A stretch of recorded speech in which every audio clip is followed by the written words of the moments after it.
Hello friends, welcome back to Hacker Legends. तो हम लोगों ने पिछले वीडियो में इंस्टॉलेशन प्रोसेस टर्मेक्स का समझा था। इस वीडियो में हम लोग टर्मेक्स का बेसिक लैब सेटअप देखने वाले हैं। साथ में मैं आपको टर्मेक्स से सारे बेसिक कमांड्स इस वीडियो में बता दूंगा। तो जो लोग वीडियो को लास्ट तक फॉलो करेंगे उनको काफ़ी कुछ नया जानने को मिलेगा, क्योंकि ये बाकी सारे वीडियोस से काफ़ी अलग है। इसे मैंने ethical hacking point of view से बनाया हुआ है। तो आप लोग इसको अगर फॉलो करते हो तो आपको गारंटीड है कि आप लोग अपने एंड्रॉयड मोबाइल से ही इथिकल हैकिंग की जर्नी स्टार्ट कर सकते हो और इथिकल हैकिंग सीख सकते हो।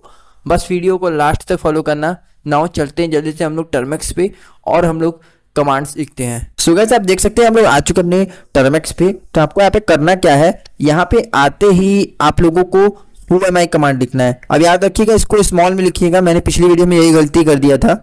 whoami कमांड लिखा, यहाँ पर देखो आपका ये क्या करेगा, ये आपके टर्मेक्स में, आप जो टर्मेक्स यूजर हो ना, आपका यही डिफॉल्ट नेम जो होता है वो आपको यहाँ पे शो कर देगा कुछ इस तरीके से। तो आप यहाँ पे देख सकते हो। तो यहाँ पे अपनी टर्मेक्स यूजर नेम आपको दिख गया। अब यहाँ पे आपको क्या करना है, नेक्स्ट कमांड आपका क्लियर है, आप लोग इससे स्क्रीन क्लियर कर सकते हो। अब यहाँ पे देखो, आपको पता करना है कि कौन से डायरेक्टरी में करंटली आप काम कर रहे हो। तो उसके लिए आपको यहाँ पे pwd कमांड लेना होगा। pwd, मुझे pwd लिखना चाहिए। यहाँ पर देखो, आप लोग pwd कमांड से आप पता कर सकते हो कि करंटली आप लोग कौन से डायरेक्टरी में हो। तो यहाँ पे आप लोग देख सकते हो, मैं यहाँ पे होम डायरेक्टरी में हूँ, तो यहाँ पे मेरा शो हो गया। अब तुमको यहाँ पे देखना है, ls दबाओ, ls लिखोगे। यहाँ पे आपके करंटली जिस डायरेक्टरी में होगे आप लोग, वहाँ की सारी फोल्डर्स, सारी फाइल्स यहाँ पे आपको शो हो जाएंगी। यहाँ होम डायरेक्टरी में हो तो मेरा शो नहीं होगा। आप लोग अगर नए यूजर हो तो आपको भी शो नहीं होगा। यहाँ पे cd लिखो, डॉट डॉट लिखो। ये क्या कर रहे हो, आप लोग एक फाइल पीछे आ रहे हो, वन लेवल अप आ रहे हो। तो आप लोग क्या करोगे, यहाँ पे cd स्पेस डॉट डॉट दोगे तो आप लोग वन लेवल अप आ जाओगे, मतलब कि होम में से निकल के फाइल्स में आ गए। अब यहाँ पे ls प्रेस करोगे, यहाँ पे आप देख सकते हो होम और यूजर नाम का मेरा 2 फोल्डर अवेलेबल है। तो इस तरीके से आप लोग आ सकते हो। जैसे आपको अगर 2 लेवल अप जाना है तो यहाँ पे क्या करना होगा, यहाँ पे लिखना होगा cd डॉट डॉट और यहाँ पे स्पेस, यहाँ पे dot dot sorry slash dot dot, और यहाँ पे देखो 2 लेवल अप आ गए। अभी देखो मुझे आना चाहिए था com.termex में, लेकिन मैं क्या डायरेक्टली डाटा में आ गया इस तरीके से। ठीक है, तो मैं यहाँ पे ls प्रेस करूंगा तो यहाँ पे मेरे डेटा की फाइल्स आ जाएंगी, जो कि मैं नहीं चाहता आपको दिखाना। तो यहाँ पे आप देख सकते हो। अब मुझे यहाँ पे डायरेक्टली अगर होम डायरेक्टरी में जाना है तो उसके लिए मुझे 2 तरीके हैं। एक तो आप इस यहाँ पे cd स्पेस देके यहाँ पे होम लिखोगे तो यहाँ पे आ जाओगे। यहाँ पे शॉर्टकट भी है, शॉर्टकट देने के लिए मैं आपको फिर से ले चलता हूँ, cd डॉट डॉट मैं यहाँ पे करता हूँ और मैं यहाँ पे शॉर्टकट बताता हूँ। cd स्लैश दे दोगे, स्लैश से भी पहुंच जाओगे। ठीक है, अब यहाँ पे मैं लिखता हूँ cd डैश डॉलर होम। यहाँ पे cd डॉलर होम जैसे मैंने लिखा, यहाँ पे मैं होम डायरेक्टरी में आ गया। यहाँ पे मैं ls प्रेस करता हूँ, आपको दिखा देता हूँ। ठीक है, अब मुझे 1 लेवल अप जाऊंगा और मैं आपको एक और चीज़ बताना चाहता हूँ। अभी तक मैंने जितने कमांड्स अभी तक यूज़ किए हैं वो मेरा यहाँ पे शो हो जाएगा। कैसे, यहाँ पे हिस्ट्री लिखोगे, हिस्ट्री लिख के यहाँ पे शो करोगे। यहाँ पे देखो इतने कमांड्स मैंने यूज़ किए, ये मेरा पूरा हिस्ट्री बता दिया। ठीक है, अब मैं इसे क्लियर करूँगा और मैं आपको कुछ और चीज़ें बताना चाहता हूँ। अब आपने यहाँ पे देख लिया। अब मैं यहाँ पे ls प्रेस करता हूँ तो यहाँ पे देखो मुझे 2 फोल्डर्स दिख रहे हैं। अब आपको यहाँ पे कोई भी डायरेक्टरी के बारे में पता करना है, मतलब कि ये जो डायरेक्टरी है कैसी है, इनको चेक करना है। तो क्या चेक करने के लिए यहाँ पे लिखोगे ls स्पेस यहाँ पे -l।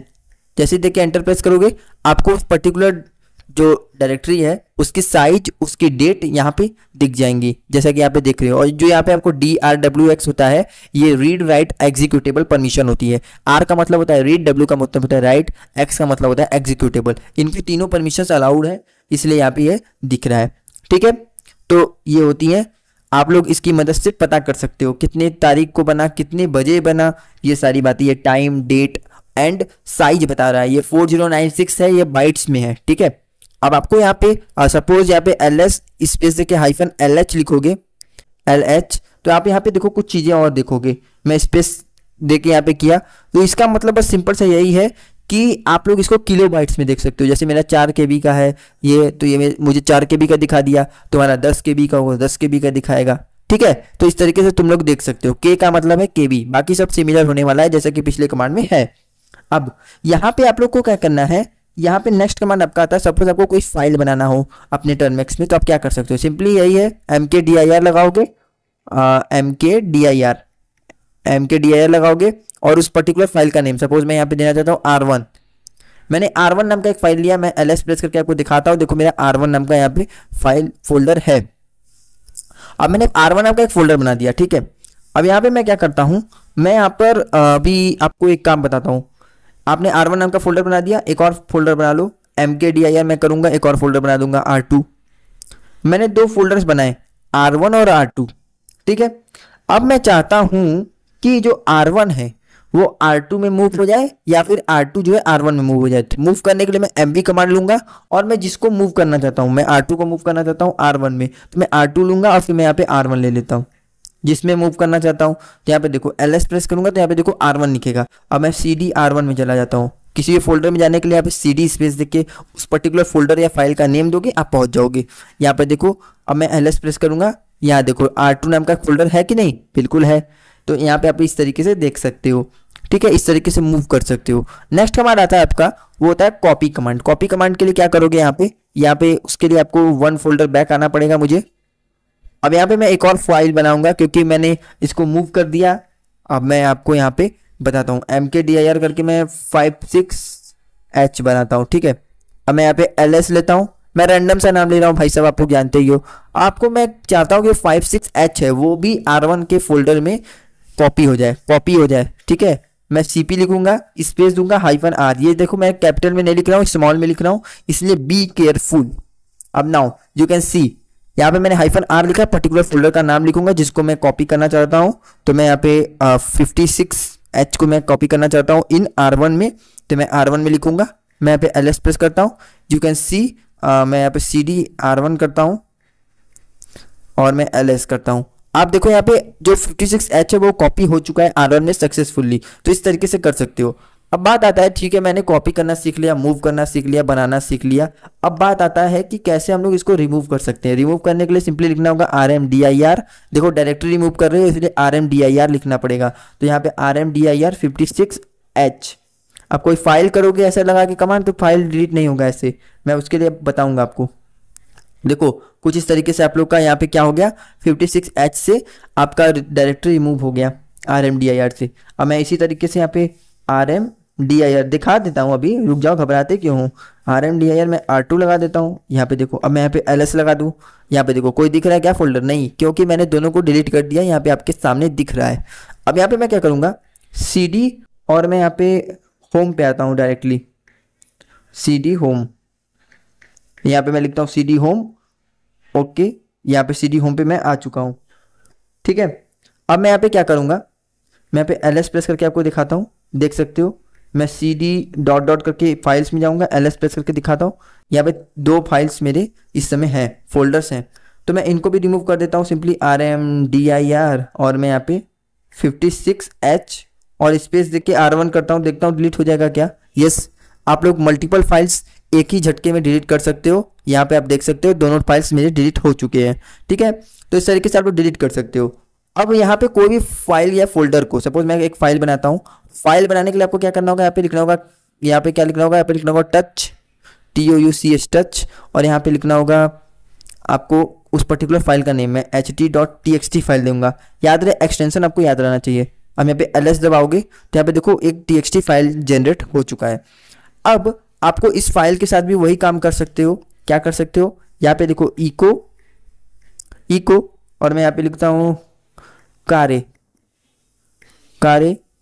का हाल बा, ठीक है। ये थोड़ा सा कैजुअल हो गया लेकिन आपके मस्ती के लिए है, ठीक है। तो यहाँ पे देखो, ये देखो प्रिंट हो गया, ठीक है। तो यहाँ पे ये प्रिंट कर सकते हो अपने टर्मिनल में।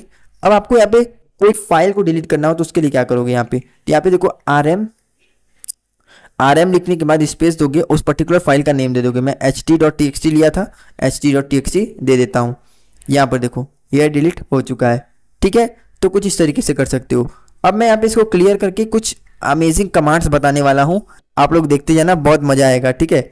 अब मैं यहाँ पे लिखता हूँ डेट, ठीक है। ओ सॉरी, मैंने यहाँ पे स्पेलिंग गलत कर दिया।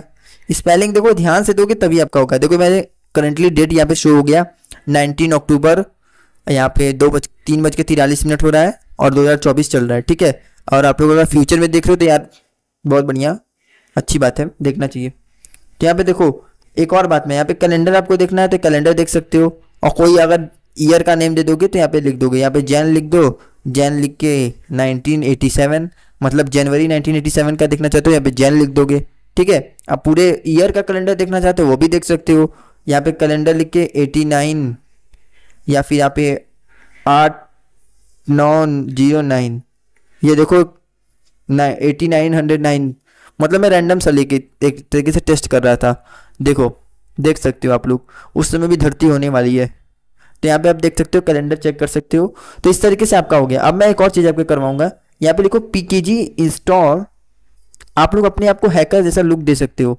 कैसे? पीकेजी इंस्टॉल, और यहाँ पे सी मैट्रिक्स नाम का एक आता है पैकेज, उसको इंस्टॉल कर लो, सी मैट्रिक्स। ठीक है, तो मेरा ऑलरेडी इंस्टॉल्ड है, तो ये मुझे ज़्यादा टाइम नहीं लेगा, बट आपका इंस्टॉल नहीं हुआ तो आपका थोड़ा सा इंस्टॉल होने में समय लेगा। मेरा ऑलरेडी इंस्टॉल्ड है, देख सकते हो।